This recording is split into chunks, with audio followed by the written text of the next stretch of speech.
We are back. Hello, welcome back to the Pitlane Collective Podcast. We have been gone for a week. We missed a week, unfortunately. I bet you thought we'd gone away forever. Unlucky, we're back. This won't die. Well, not just yet, anyway. Not yet. We've come close, though, haven't we? You especially. I have, yeah. What's been going on? What's been going on, Josh? I've been so ill. You know how men over-exaggerate when they're ill? I was dying. I think they're going to probably take my blood for like tests or something because I come back from that. You know what I mean? Yeah. Most people that would end them. It was a superhuman effort. I'm not going to lie. So you basically, I think you watched Perez's performance in Monaco and it just sent you over the edge, didn't it? And it was just... Well, yeah, it was just a domino effect. That was it. But yeah, in all seriousness, I've spent about 5 days in bed. Not really eating, being sick. Headache from hell. And then towards the end of like that illness, I caught a cold. So I had like a double whammy for a bit. I still need the tail end of this cold, but it's going. I'm a lot better now. Like double man flu. But it did mean, unfortunately, that we missed last week's episode. So yeah. My bad. Yeah. Sorry about that one. But we're going to make it up to you guys. It's an off week next week. So we're going to discuss everything that happened in Monaco on next week's episode. Because it was a good one. Because it was actually a decent race. But this week, we're going to talk all about the Spanish Grand Prix because it just happened and that makes the most sense. So basically, this was the race where all the upgrades actually got tested. Ferrari had their new side pods, which looked less interesting than the old ones, but everyone's like everyone's kind of looking more like Red Bull now, aren't they? Everyone's going that way. I'm not shocked. And yeah, why wouldn't you? I mean, you know, if you're going to copy one car, it's probably that. I wonder, without touching too much on the Monaco race, because it was circulated obviously that when Perez crashed, the car was airlifted and everyone got a really good look at the floor of the Red Bull. Oh, yeah. So I wonder how many floors now look like the Red Bull. There was a funny moment where I think it was practice 3 in Spain, Sargent crashed in the Williams and it had to be craned out as well.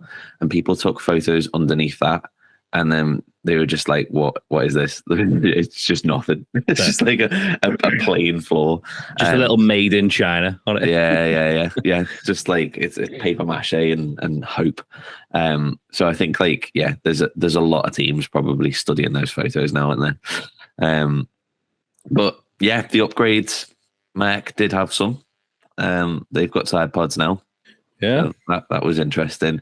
And as we've mentioned before, the cause of your illness, Perez had an awful race in Monaco and he needed to bounce back and do a good job in Spain if he was ever going to keep his championship hopes alive. And, spoiler alert. Setting the scene there. He, setting him up. He didn't. And then finally as well, we also had a new track configuration. They took out the horrendous, horrible, annoying, fiddly, stupid chicane. I don't think you don't like that chicane. I don't know. I have a small distaste to it. Yeah. I don't know if it came across. I'm trying to remain professional. But yeah, I don't think anyone likes that chicane. Really. We mentioned it, didn't we? Because when you race it on like sims and stuff, it's a part of the track that you dread, but when you do get it right, oh god, so satisfying. See, I would agree with you there, but I don't think I've ever got it right. You have doing yourself a disservice there. It's just so annoying. It's such an annoying piece of track, and I think it's nice that the real F1 drivers actually feel the same. And clearly, I believe that the chicane was actually put in to aid overtaking. And I think what it actually did is just separated everyone out so that when you were on the main straight, because you couldn't follow super close through that chicane, when you got onto the main straight, you were too far back to actually make a move. Yeah. So the chicane that was put in to aid overtaking didn't, and then they got rid of it. And it basically meant that the last 2 corners are pretty quick this year. Flat out for some of them. Yeah, there was talk about, I believe no one actually went flat through it. And I believe, right, okay, here's a fun one.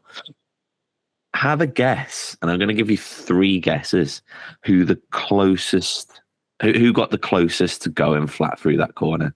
You got 3 guesses.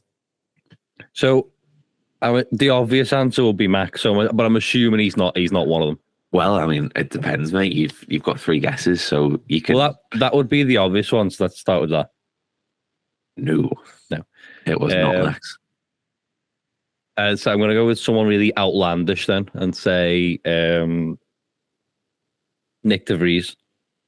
No. Someone else outlandish. Logan Sargent. Oh my God, no. Although maybe he tried, and that was why he ended up in the wall. Yeah. It was Lance Stroll.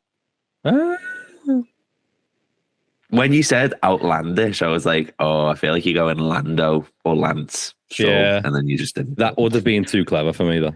Yeah, we'll edit. We'll cut here and we'll redo that bit. Was it apparently Lance Stroll? It was. Apparently, Lance got the closest to being flat through that corner, but he did have a tiny little lift. Max did say in interviews that he reckons next year they'll be flat through it. So it'll rain, guaranteed. Yeah. And we won't get that. But yeah, so track edition. And supposedly it was going to make for better racing and better overtaking. So it definitely... The track feels like it flows a lot nicer. It makes the track a lot more exciting, I think. It's a lot quicker for a bit of a better spectacle. Yeah. So I think they shaved over 5 seconds off lap times from previous years. But it did actually aid overtaking. We had a lot of overtakes in this Grand Prix. Does that technically mean then that Max is now the world record lap holder on that track? Because it's true. Probably. It's a weird one because I don't actually know whether it's like when they change the circuit. Obviously, it's a different record, isn't it? So like, I don't know whether they've gone back to a previous layout because obviously this layout existed before. Yeah. But then they have tweaked other corners, so I don't actually know if this existed before. You would still think, though, even if it existed before, these cars would still be faster than the ones that went around it then. Yeah, possibly. So you would assume it would still be faster. Yeah. So I don't know. We'll put that out there. Max probably holds it. But yeah, it created some interesting racing, and we've both sort of caught up on the race. Neither of us, unfortunately, got the chance to watch it live. We've both caught up on it, and we've done our driver ratings. Mm-hmm. We've scored everyone out of 10. So what I'd like to do for this bit, because I have done driver ratings. Surprised, I know, everyone. But I feel like you're going to have a bit more to say than me. So I'm going to go first with my ratings, if you don't mind. Do it. Keep mine nice and short and snappy, and then you can elaborate on whatever you like. Let's go for it, man. Let's start with Mr. Verstappen, who, shock horror, won the race. Shock horror. Anyone who doesn't give him a 10. No, you haven't. Yeah, I think you've given him a 10. I think you could. Is an idiot. Because unless I'm mistaken, he was first in all the practices.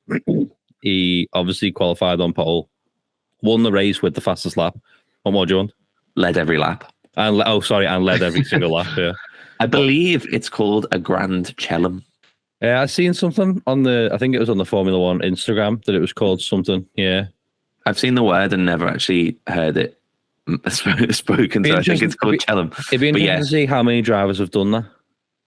Not many. There's not many. Yeah. Well, no, I think there's a decent record of it. I believe. I can't remember what the difference is between a Grand Slam and a Grand Chelem. So maybe we'll do some research. Is maybe the Grand Slam just pole P1 fastest lap? Yeah, maybe. But I don't know. That feels too like Max got one of them every single week. yeah. I feel like every lap comes into it as well. I don't know. I will research that one and we'll come back with a proper definition of that in next week's episode. But whatever it is, he got one. And yeah, I'm 100% with you. 10 out of 10. Like just absolute domination. He looked like he was chilling. Yeah. Although still going over track limit. Yeah.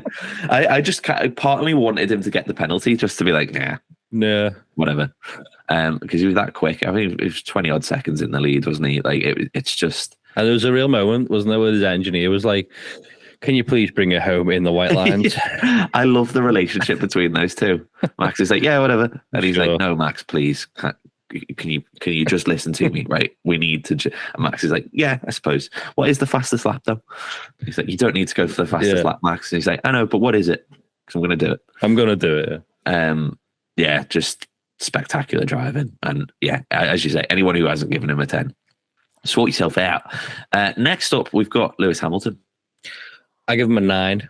Oh, okay. I am made up that Mercedes seem to have found this run of. It's not really a run of form. It's the first race he's done it, but I'm hoping this is the start of a nice run for Mercedes. Obviously, they bought up upgrades in Monaco, but Monaco is not a testing track where you would test any of those upgrades, where you would see any benefits or negative impact of them upgrades, I guess. But yeah, survived some early contact, didn't he? Was it Lando? Yeah. Lando. And then pretty. Yeah. That's if they can keep that up with, like, obviously, because spoiler alert, George got third too.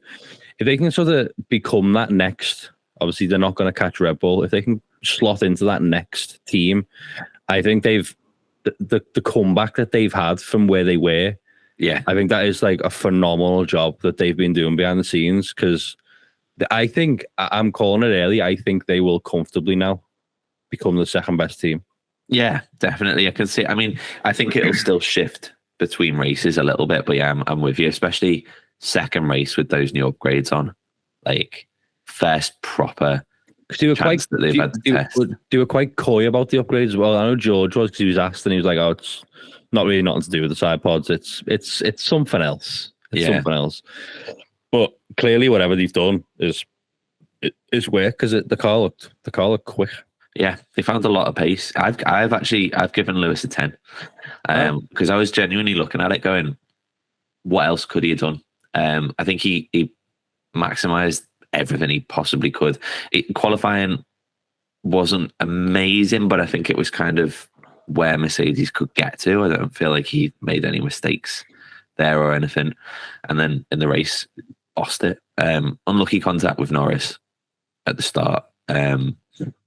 I think he got a little bit of damage on the wheel cover on the side, but once the pit stop happened, that was gone. That was changed, and he had a cool little battle with Stroll, but just sort of as Hamilton does, just kind of took it in his stride, kept cool, got Stroll back, and then got sanked a little later on.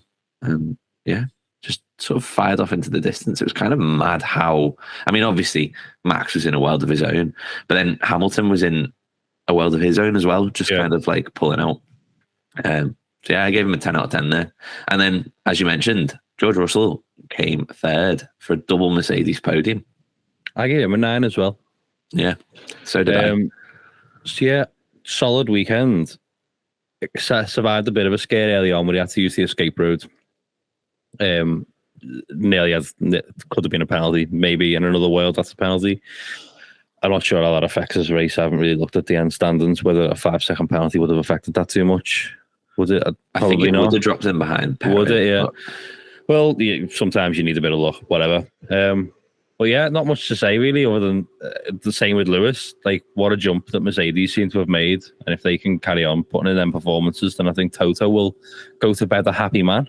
He will indeed. I actually, when I was watching the race, I was like, "Oh, George is definitely going to get a penalty there at the start." But if you actually, when you review it back, he does dive off down the escape road, but he rejoins behind the car that he was battling. So, all's fair, I guess. All's fair in love and war. Exactly. I knocked a point off him. I think honestly, it was a perfect kind of weekend for him, but I knocked a point off him just because of the poor qualifying, because he started in P12. But he had a monster start, obviously kind of took that little detour, and then just really good management. I think listening to him chat on the radio, especially sort of earlier, he's quite frantic. He's thinking so hard inside that car. And then he comes over the radio and he's like, I think there's rain at turn 5. And then you can see Christian Horner sat on the pit wall going like, what? And then George is like, Oh, actually, I think it's just sweat. I think it's just sweat that tipped my visor. He is like so, he's thinking about all the different strategies and all this stuff. I'm surprised there isn't steam coming out from under that Going helmet. off the helmet. He's going for it in there. I think, I'm excited to see him and Hamilton kind of getting closer up to the top, because that's good. There's going to be some good battles going on there. But yeah, monster drive, and I gave him a 9 out of 10. And then behind him, closing him down quite quickly towards the end of the race, but just didn't manage to get to the podium, was Sergio Perez, who finished 4th. How did you rate his performance? Bearing in mind, Monaco was awful. Obviously, we'll get onto our reviews for that next week, but Monaco was really bad, and he needed a good comeback. And he didn't really get one, did he? I was quite mean. What have you done? I give him a 5. Okay. As you said, he had a really poor weekend last week. A really poor qualifying this week. And he's in a very unfortunate position. I'm sure we've mentioned it loads of times, that he's Max's teammate. Yeah. And he's in the same car as he is. And Max, as you've just mentioned, has done the big old fancy Grand Slam thing. And Perez, he just seems to have, I don't know if he's bottled it. He's bottled the championship fight with him, because for about 4 seconds, it was like, oh my God, Perez could challenge Max for the championship. When he actually, no, he couldn't. Like, he's, I don't know. I just think finishing 4th in that machinery and that poor qualifying, it's just really not good enough in that car. Yeah. That's why I was so mean.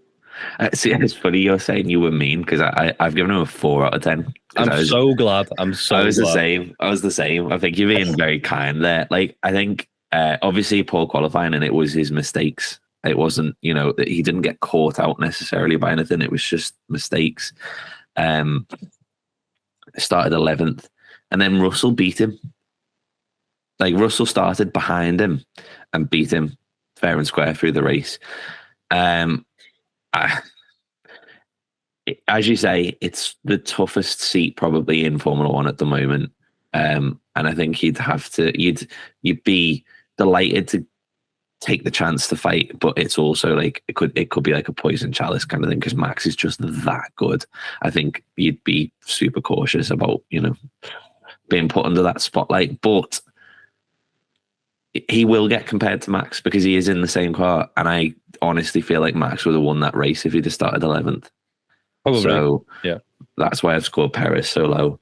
I think it was Helmut Marko said that Perez needs to stop thinking about the championship and just focus on races, and I think that's spot on. It's like, I don't know whether he's like kind of got himself, because he came out kind of fighting, didn't he, talking about like, I'm going to take it to Max this year, like I'm in the championship hunt, and then just binned it, and has had 2 kind of very lackluster races since.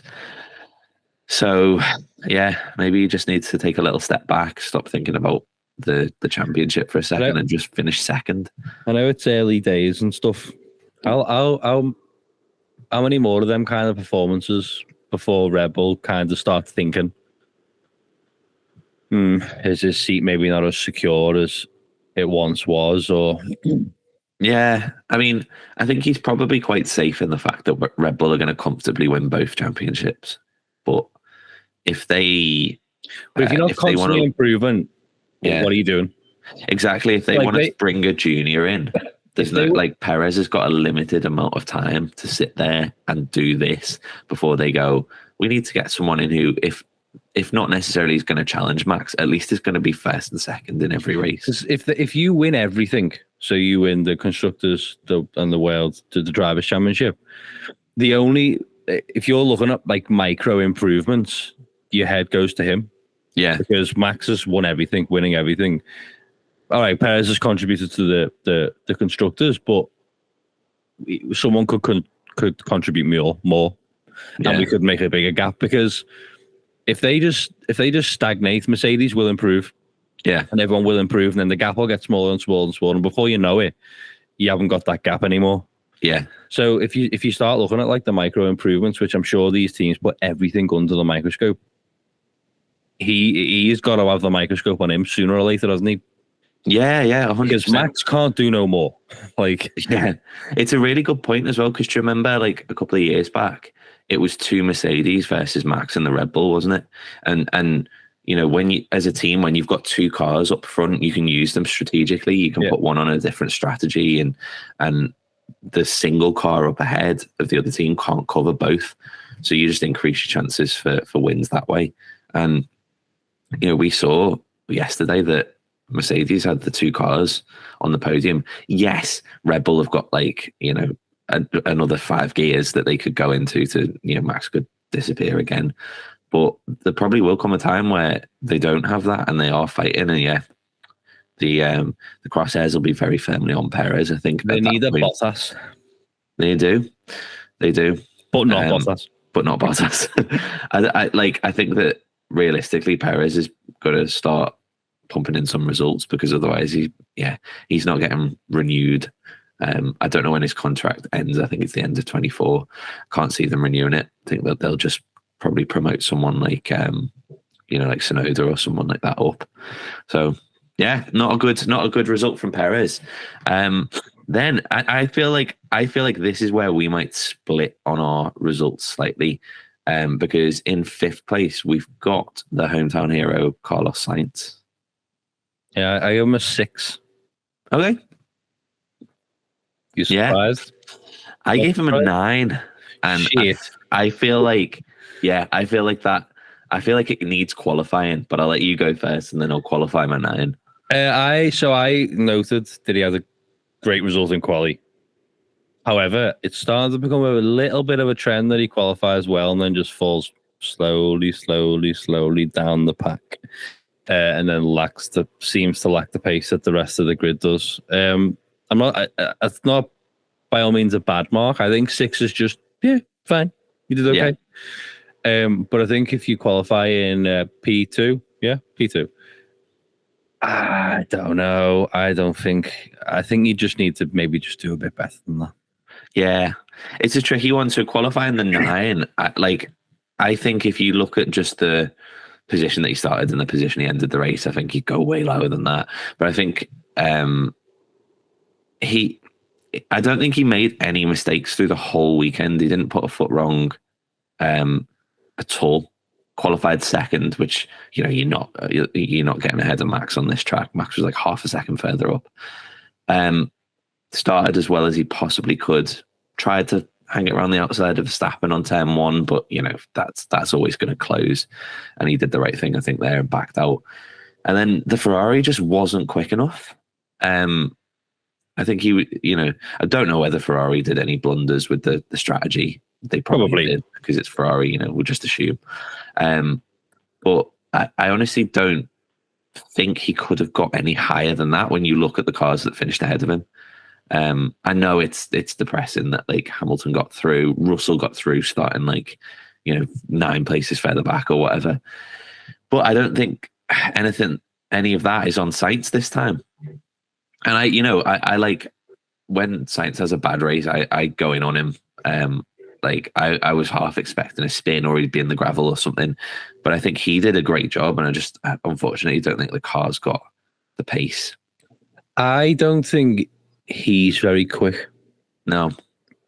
Which is what I love him. He's such a likable personality, and he's got like this thing where you just root for him because he's kind of got this underdog thing about him, being obviously teammates with Leclerc and stuff. Who, by the way, we'll come on to in a minute. Charles Leclerc.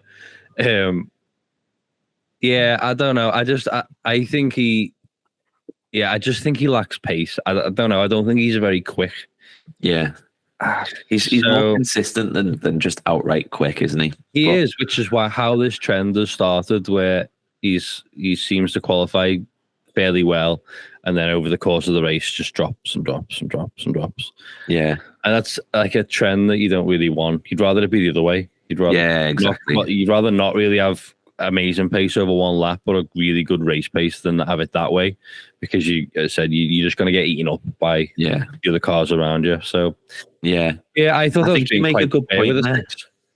Yeah, to be fair, I think it's probably is in that range. I think you make a really good point in that, like, if he's not actually that quick, like, we didn't get to see Leclerc, and we will get onto his performance later on, but we didn't really get to see Leclerc fighting with a healthy car up front. And I wonder if there was more pace in it. We'll never know. But I think the car does seem to have fallen. I would always back Leclerc to be faster. Yeah, same. In the same machinery. Without issues, yeah. Yeah, 100%. Like, so, as you say, we didn't really get to see that. But I would put good money on it that if we did, he would be faster than Sainz. Yeah. But I wonder if it would be enough to get over that deficit to Red Bull and Mercedes, which they seem to have. Probably not. Yeah. No. But so realistically, I think looking at it, P5 is probably the best Sainz could do. Yeah, so I don't think it's a bad result. What he's got. I don't think it's necessarily a bad result. I think I was being quite fair with the 6. But it's just that thing where, like, I don't know if you can. I don't know. It's tough. If you can prove the car's kind of got pace. I know it was a mad quali. Like, the grid was bizarre. Oh, yeah. I remember us looking at it. We were like, what the fuck has happened there? But yeah, I don't know. I just want to see him do better than that.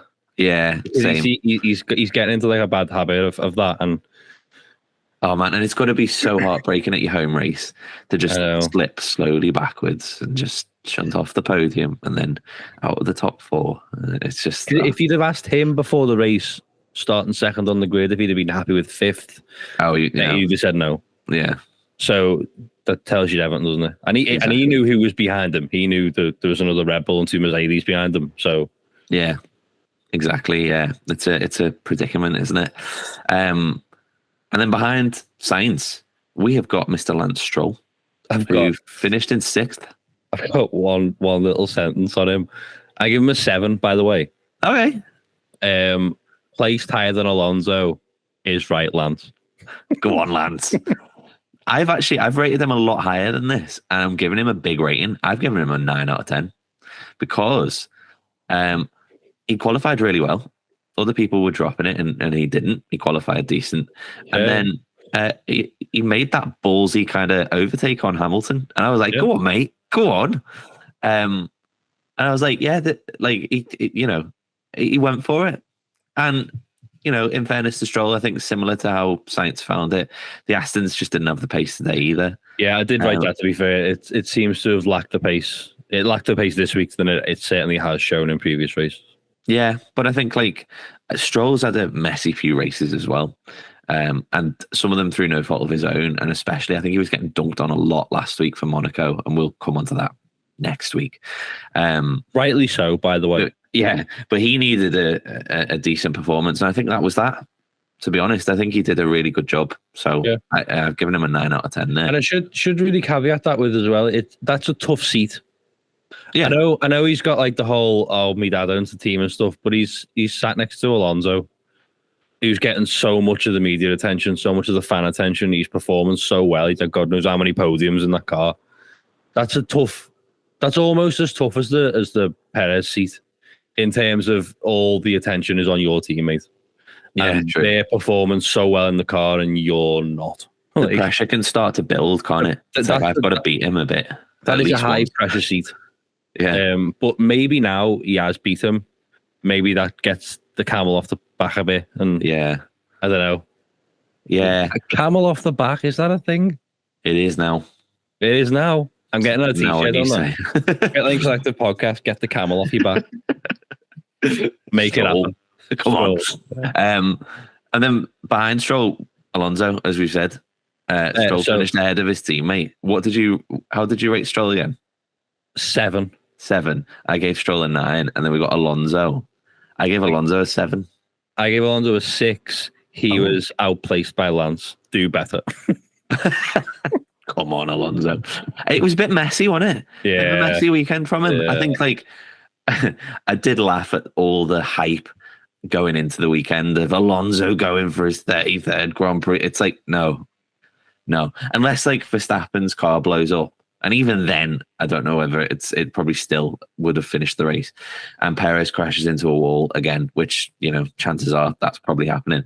Like, there wasn't a realistic chance that Alonso was going to take victory in Spain. No. And yeah, just a bit of a messy weekend. Damaged his car in qualifying, lost a load of pace. Started P9, P8, I think, and then he was kind of just anonymous for most of the race, to be honest.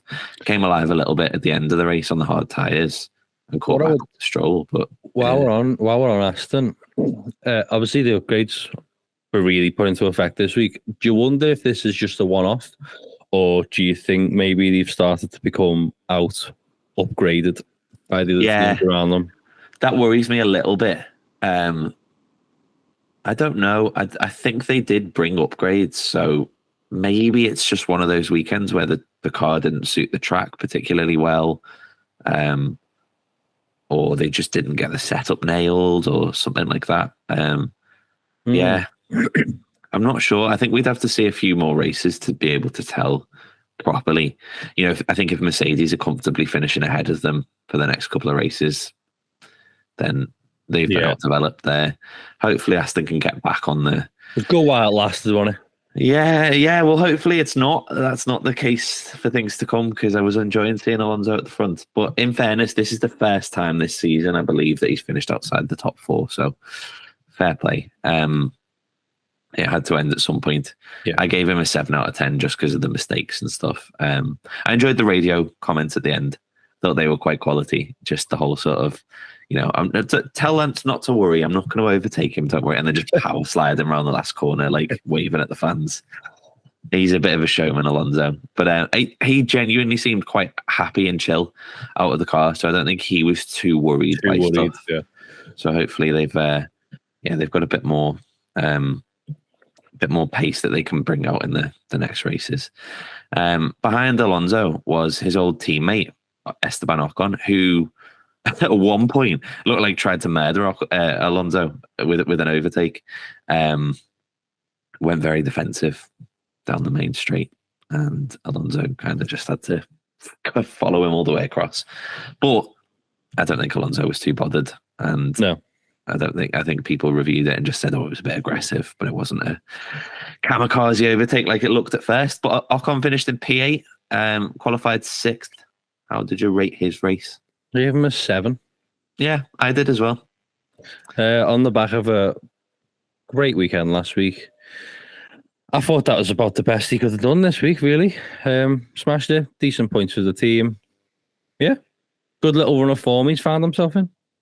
I've got nothing to add to that, to be honest. Just don't think the pace was there for much more. I do have a question mark saying, I wonder if they bottled the strategy at all, and maybe there was a little bit more they could have done there to get him up fighting with the Astons. But yeah, it's just one of those. That was the way it shook out pace-wise, wasn't it? Behind Ocon, we've got a driver who isn't usually featuring in the top 10 sort of point scoring positions, at least not this season. Guan Yu Zhou. How did you rate him? I also gave him a 7. Okay. I gave him a 10.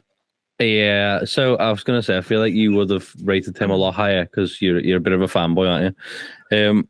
Not massively, actually. I'm sorry to Zhou. No, but what, like, yeah, he what a drive. Yeah. Listen, 7 is a very good score, right? 7 is not as low as some people have ever down here, right? Some people in red cars. He was quite lucky given the fact that Yuki got the penalty. Yeah. That was very harsh on Yuki, I think. But I've got to, sometimes you need that little bit of luck. Yeah, and I think he'd have still been in 10th. Oh yeah, he'd have still scored points. Yeah, but maybe it flattered them a little bit. Yeah. Maybe I'm just in a bad mood because I've been ill. I don't know. I landed on 7. I'm sticking with 7. 7. Yeah, I went 10 just because I'm going there as my first note. Just, I think a really good drive, and I think a little bit under the radar. Like, I don't think it was mentioned as much as maybe it could have been. That he obviously started 13th in a car that has been pretty terrible for the whole start of this season. And he roundly outclassed Bottas. which this And season also- hasn't been too difficult to do. Yeah, in fairness, Bottas is just, I think the safety car's been outclassing Bottas most of the time. But I think Zhou had to really fight for that. I don't think it wasn't just he found himself in a gap and he just carried on driving in that gap until he finished. He had to battle pretty much the entire race through to get to ninth position eventually. Yeah, he had that moment with Tsunoda, and as a big Tsunoda fan, I was heartbroken by that. But fair play to Zhou. Just a really, really solid drive, yeah. So I don't think he could have done anything more. I think he maximised everything. 10 out of 10.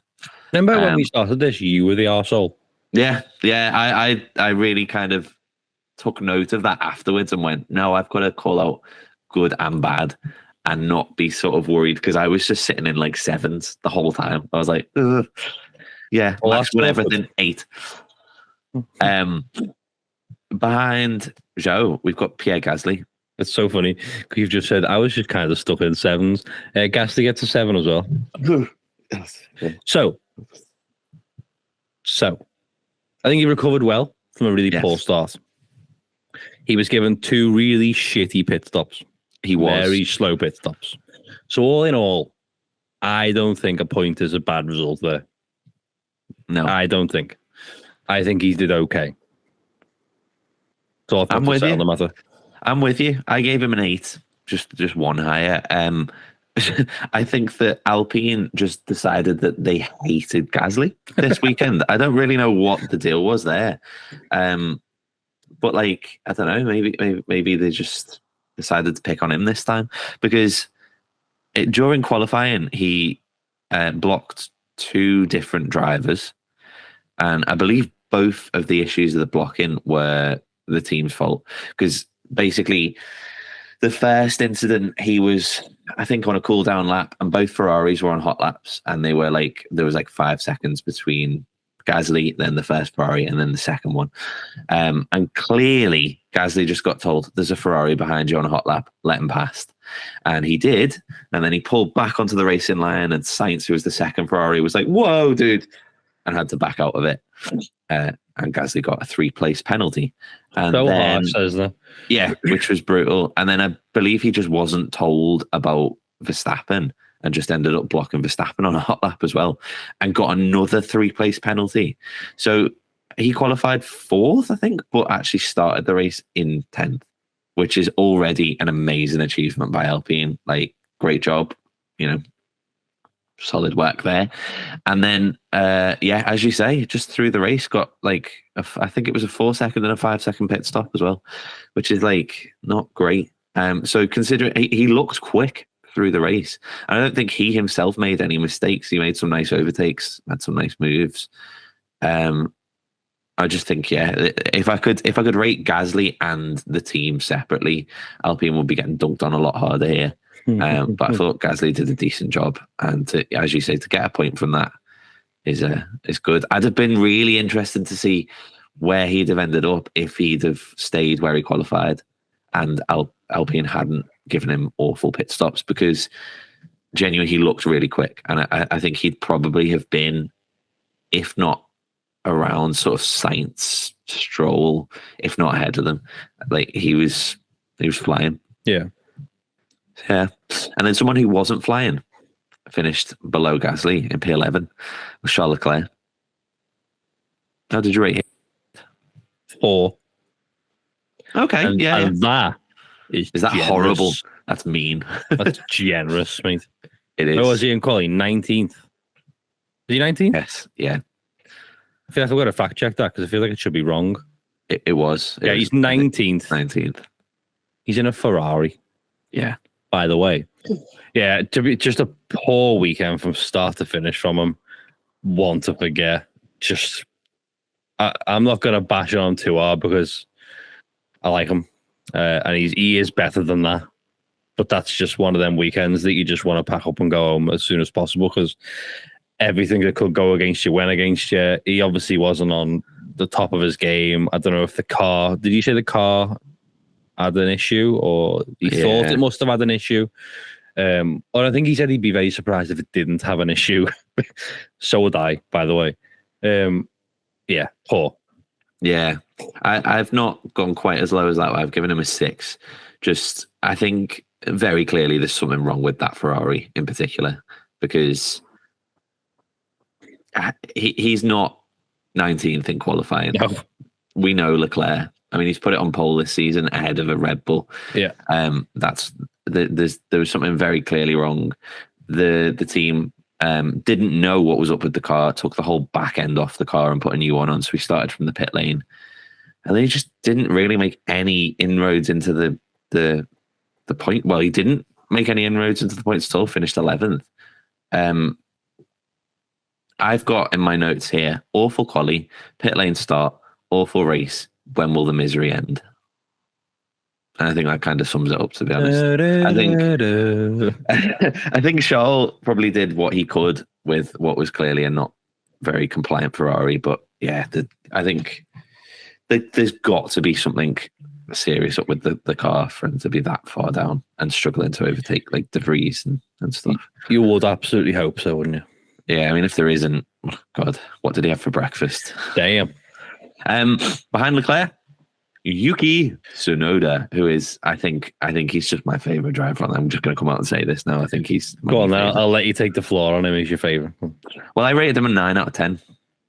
And I would have probably given him a 10 out of 10 if it wasn't for that penalty sort of issue that happened there. He was beaten by De Vries in qualifying as well, but sort of directly behind him. But then he was running in the points sort of immediately for most of the race. He was still clearly managing issues with the car as well. I don't know if you noticed it, but like, watch the replays back. When he's coming into braking zones with that car, there's just clouds of smoke coming out from where the dust, like the brake discs are. It's clearly like brake dust and stuff. And he doesn't look at all comfortable with it, but he's managing it as best he can. Unfortunate penalty with Zhou. I was fuming, and then they played it back, and I was like, actually, in fairness, it's a harsh penalty, but I understand where it came from. So he finished on track in 10th, but then obviously dropped back to 12th. Yeah, maybe I've gone a little high because my Yuki love is bubbling away, but keep talking. I need water, otherwise I'm going to cough and have a fit, and I don't like that. The illness is still there. Yeah, maybe I've gone a little high. Maybe I'm going to amend that. Because he did actually get beaten by De Vries as well. So in quali. So I'm going to give Yuki an 8 out of 10. Maybe I got blinded by my bias there. So 8 out of 10. I gave him a 7. Okay. Very unlucky with the harsh penalty. I still think it was very harsh. Yeah. Before that, racing really well. I think he's a superb driver with a massive future ahead of him. Really like him. I hope he can kind of sort of mature in certain aspects of his racing and himself. But I know he's still very young and stuff. But yeah, I think he's one of the special drivers on the grid that I can see going as far as he wants to go in the sport. So, which is all the way. Yeah. And then he can open a sushi restaurant. Yeah. Got Yuki. In P13, we've got Oscar Piastri, first of the McLarens. Yeah. I give him a 6. And I've got not a great opening lap and then struggled from there, really. Yeah. I'm with you on that one. I've given him a 7 just because good quali. With you, but poor opening lap really. But then I liked how he was defending from Perez. I don't know if you spotted that in the first few laps. He wasn't just letting Perez through, which I feel like a lot of people would do because it's like, it's a Red Bull. But yeah, the McLaren is still poo. So, sorry, McLaren. I really want you to not be poo, but I don't know what, like, because we clearly love McLaren. We are big McLaren fans. I mean, Josh has got a McLaren print, and I've got an orange. And he made it. Notebook here. So, I just like, they clearly, there was something about Saturday quali where the car was just in a window. I think people mentioned that it might have been the track temperatures and stuff where it was just flying. So over one lap, it was pretty quick. Both cars in Q3, but then just the race, it just didn't work. Didn't work out at all. So yeah, I gave him a 7. He did finish ahead of De Vries, who is the second AlphaTauri, who finished in 14th. How did you rate De Vries this weekend? Because I think the last time we spoke, bearing in mind we obviously missed Monaco, we were kind of bashing on a little bit because he'd had a really, really, really, really, really, really rubbish start to the season. He seems to have found a little bit of something. I think your mic's still on mute, by the way, mate. I gave him a 6. I also gave him a 6. I've got a small improvement, not on the right out about. At times he looked like he could maybe threaten for a point, but it was never really on the cards. Yeah, I mean, I think he is one where I would sort of score him against himself, if that makes sense, because he has had such a poor start. The fact that he's improved quite considerably is, props to him, because we've bashed him. A lot of other people have bashed him. That he's been bashed in the media. Yeah, like even some of his team have been a bit like, not backwards and coming forwards about the issue. So he's had a really tough start. So I think it's a good building block on a platform to hopefully kick on from there. And it's like maybe and hopefully the confidence boost that he needed. Yeah, 100%. I agree with everything there. I think he's still got outclassed by Yuki, but not by as much. But as we've literally just said, Yuki is. I think he's generational talent. He's a special driver. He's, if he was in that Red Bull, Max would be a goner. So, yeah. I've got in my notes that he got jumped by Yuki, but then Yuki's in his third year and De Vries is a rookie. So like it's more kind of what AlphaTauri will expect from him. I think like realistically the fight for points is going to be sort of hot competition between so many different teams and drivers anyway. To finish P14, decent job. Not amazing, but decent. Behind him, P15. Nico Hülkenberg. How did you rate Nico? I gave him a 6. Good performance in quali. That helped the scoring quite a lot. But then he did quickly fall down the order. Found himself in a little bit of a dogfight with the rest of the back markers and never really kicked on from there, but did outperform his teammate. So I suppose you got to give him that. The Haas doesn't look, well, it didn't qualify. The Haas on the whole doesn't look great. I'm not surprised. You're probably not either. No. Who would have known? But in fairness, in the past few races, I believe Hülkenberg has been outperforming Magnussen on the whole. And I guess that's all you can do. The first target is your teammate, isn't it? So yeah, exactly. I think I've got that. It's hard to kind of rate him properly because the car is a bit tragic in the race. But I don't know what is going on with some of the quali performances because he keeps just randomly appearing at the top of the time tower, and you're like, what? And then obviously everyone else gets their laps in and he shuffles back down a little bit. But I rated him 6 out of 10 as well because exactly your reasoning, solid performance in quali. To start 7th is like pretty decent, but unfortunately he then ended in 15th. So that's a bit more like the Haas we know and love. Do you love them? You can't not love them, really, can you? But I think poor old Gunther was, not happy behind the scenes. I'm surprised he's still got hair on his head. Well, yeah, it'll be disappearing very quickly if this form continues through the season. Hopefully they can get it together because those random just bonkers quali laps, if they could find that for the race, they would obviously do better because they'd be going quicker. So absolute top-notch level journalism there. Come to me for all your technical analysis. If they could go faster, they would be quicker. If they could cross the line first, they win. Gunther, Haas, hire us. Yeah. You know where we are. We can come and we can help you out because we've got the insights. Alex Albon finished 16th. How did you rate his weekend? I gave him a 5. Yeah. Looks slow, well off the pace. I know the car's a big old heap of shitbox on wheels. I think he started the season okay. I think Williams kind of looked like they'd made a small improvement, but then they've Yeah, they've they've dropped off. Like I did expect anyway. I think James Vowles on his Williams team principal on his little video that he does, kind of talking about the race and going over their decisions and stuff. He was like, "We didn't expect this track to suit the car anyway." He was like, everything kind of went okay from like the operations side, but he was like, the car just doesn't have the pace. The track didn't work. And yeah, I gave Albon a 6. I think he had a bit of an invisible race, to be honest. There wasn't really much happening, but he did move up from where he qualified. And I've just put like tough race for Williams. And then talking about tough races, behind Alex Albon, we've got Lando Norris, who finished in 17th, having qualified in 3rd. I know. So I love Lando. Everyone loves Lando. He has cool helmets. He does.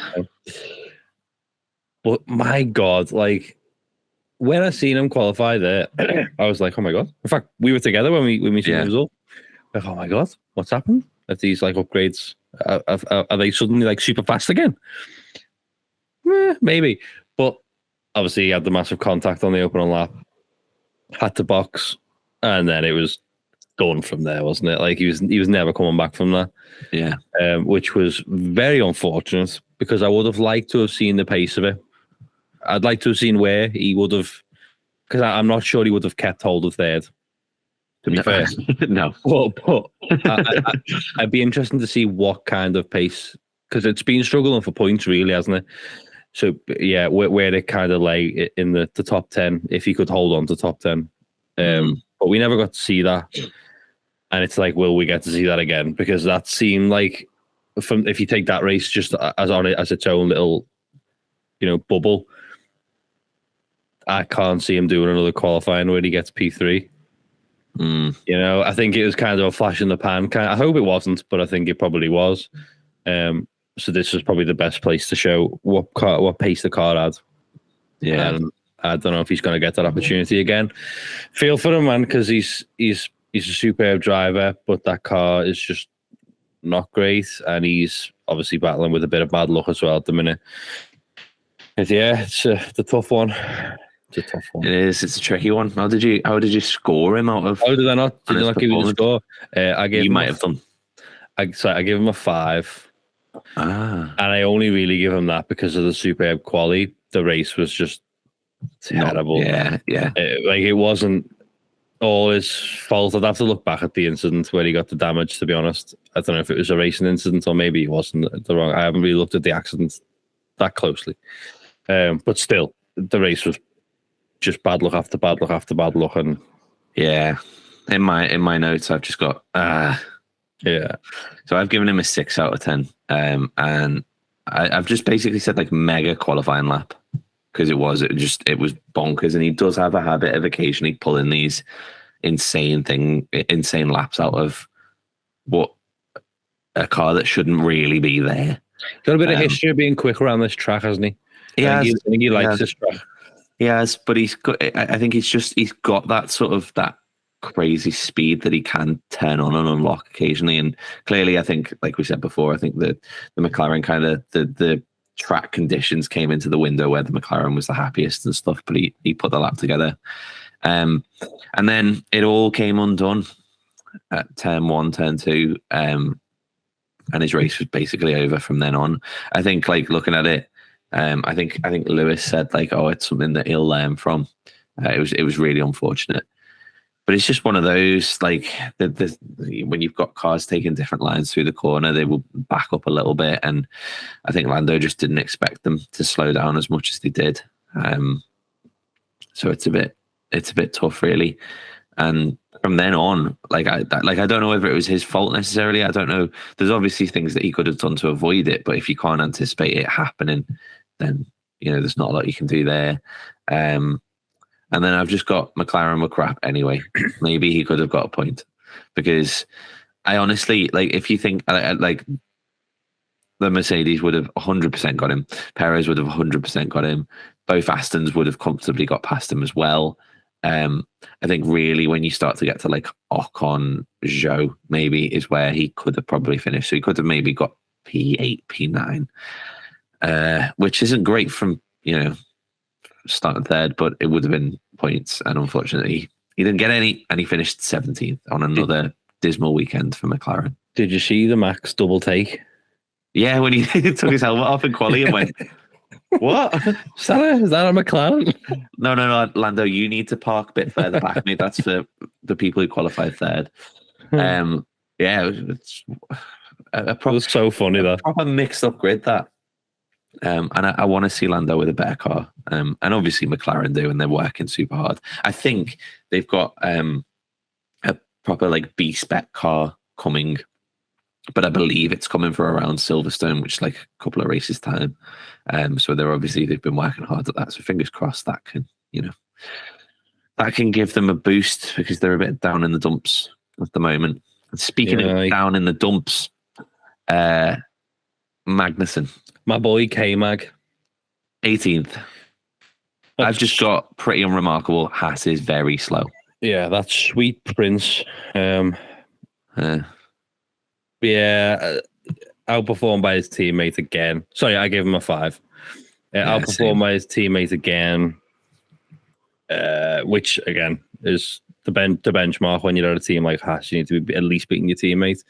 But I agree with what you just said. The car is. It's just not. It's nowhere, is it? It's like it's just drops like a stone in the race. It's just there, like looking for a taken part medal, and it's like gonna get one. Yeah, I feel like they're everyone's like second favorite team.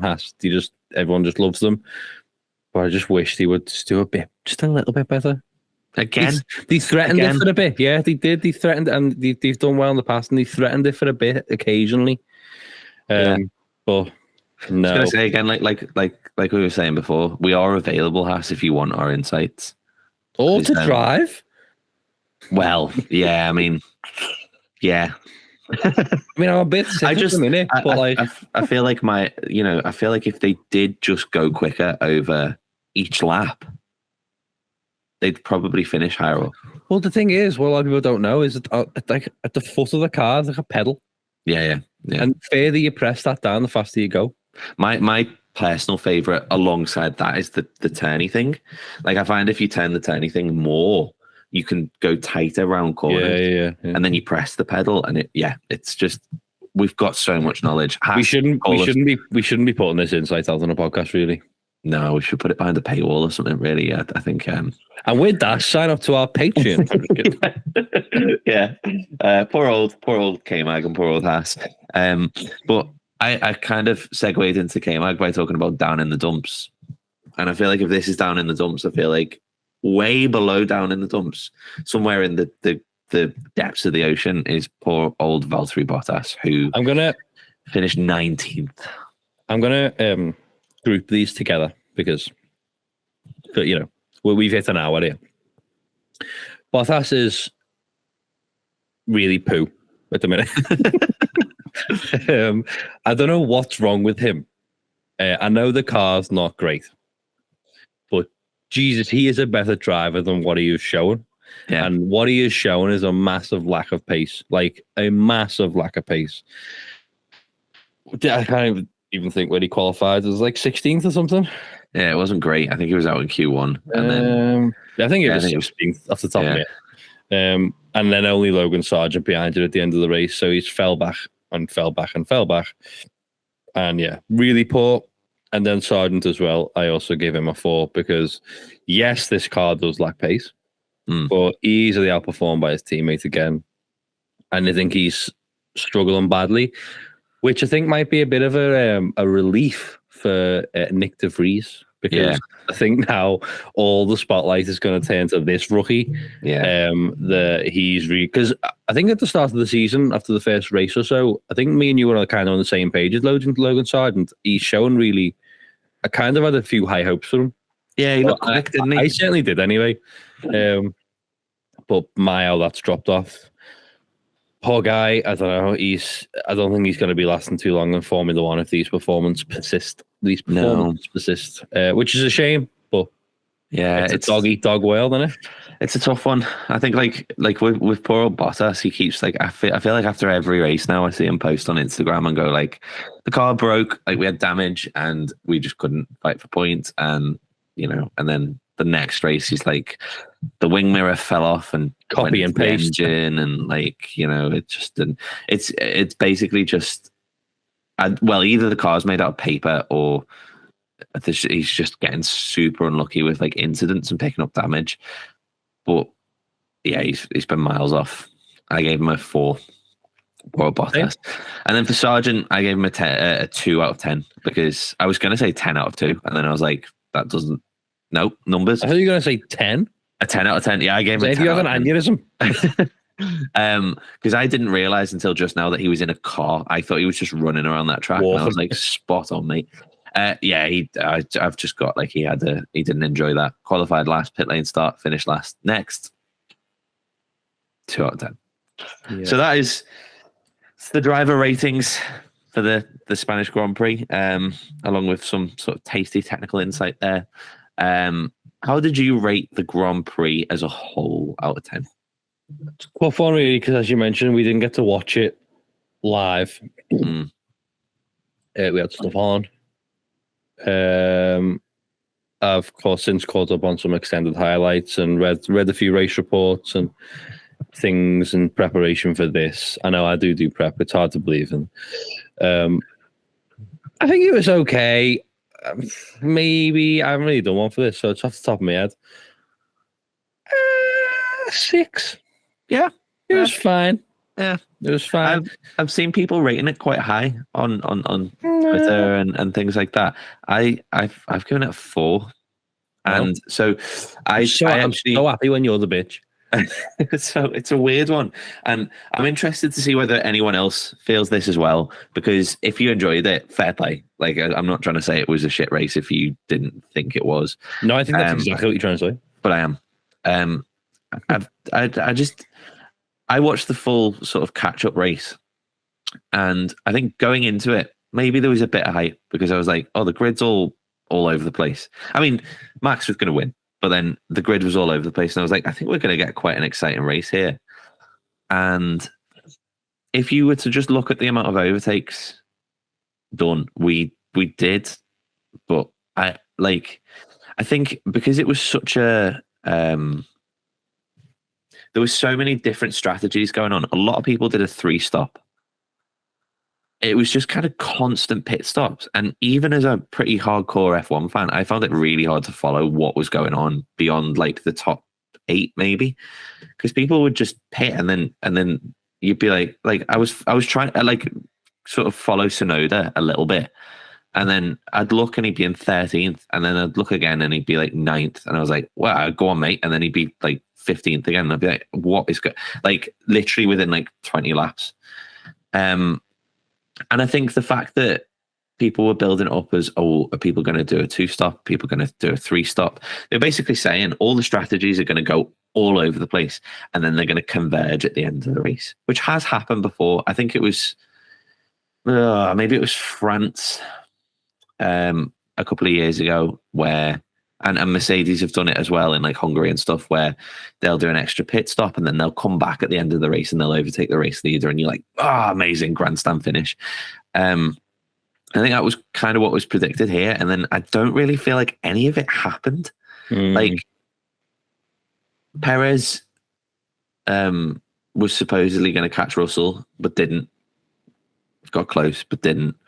Alonso caught up to Stroll and just stayed there. I don't know. It just wasn't really. I mean, apart from Yuki and Zhou battling, it was just a bit for the top positions. And then I feel like all the good, or a lot of the good battles we saw, were for lower down the order. There were some good overtakes, but it just kind of put someone over top, and then it wasn't like they didn't come back at them again and sort of swap interchange positions or anything. It was just passed into the braking zone and off. So yeah, and I also felt that there was quite a lot of big performance gaps between the teams. So you did end up with this kind of weird, like, grouping where it was like Verstappen in his own world and then the two Mercedes. I mean, Lewis was quite far up, but the two Mercedes, and then you drop down to Sainz and he was just chilling there by himself, and then drop again and it's the two Astons, and then drop again. And it was just like everyone kind of split out. And yeah, I don't know. It just didn't kind of live up to my hype of what I thought it could be. So yeah, I gave it a 4 out of 10. I think it was an okay race, but it wasn't anything to write home about. Certainly not the worst race we've had. Oh no. But not the best. Baku. But not the best. And there is one little interesting stat here that I wanted to pull up, just to talk about kind of how the season's going as a whole, because we laugh about the fact that Max drives away into the distance, and obviously Red Bull have a package to do that. But I've got, and I want to try and see if you can guess this. I'll give you the first two, but I've got the number of laps led in this whole season. So far, Max has led 288 laps. Perez is second on the list, and he's led 113 laps. We've got 4 drivers behind them. And it's going to be just a crapshoot because, but see if you can guess. So, in third place with 6 laps, who do you think we've got? Not Alonso. No, sadly not. It's George Russell. And then 5 laps. Who's led 5 laps? Not Alonso. No, it's Lewis Hamilton. Oh. And then Where? 5th place. Where was this? It's just a great question. And then in 5th place, this driver's led 3 laps. It is... Not Alonso. No, it's Alonso. Yeah. And then Leclerc's led 2 laps. So I don't know, like quick maths between them. The Russell, Hamilton, Alonso, and Leclerc have led 16 laps. Max has led 288, and Perez has led 113. Levels. Red Bull got a beast. And I genuinely, part of me is kind of hoping that they win every single race this season just to be like, there you go, there's the record. Done it. It's never been done. But yeah, that was the Spanish Grand Prix. And we've got a gap now, and then we're off to Canada. Off to Canada. So as we said at the start of this episode, which has been quite a bumper episode already. So cheers if you're still listening, because we've been waffling on for about an hour and a half. No, an hour and 7 minutes. Next week, because it's an off week, we're going to do our review of Monaco. So we're going to, we both watched the race anyway, live. We did manage to catch it. Poor Josh was sort of dying at the time, but yeah, we still managed to catch it, and we're going to sort of recap it and go over our driver ratings for Monaco. Probably, yeah. I don't know. Should we do some in next week's episode? Should we pull out some random predictions? Because we're quite good at random predictions. We never get them right, but we're quite good at them. Yeah, I normally get at least 2 of the drivers in the top 5 just not necessarily in the right order. Usually nail first, me.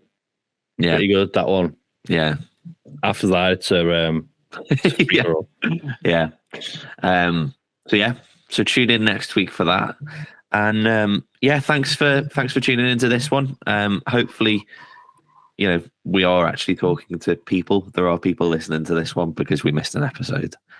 Hopefully our entire audience of devoted fans haven't just gone. All 2 of you. Come on. We believe. So yeah, cheers for tuning in, and we will see you next time. Ciao. Goodbye.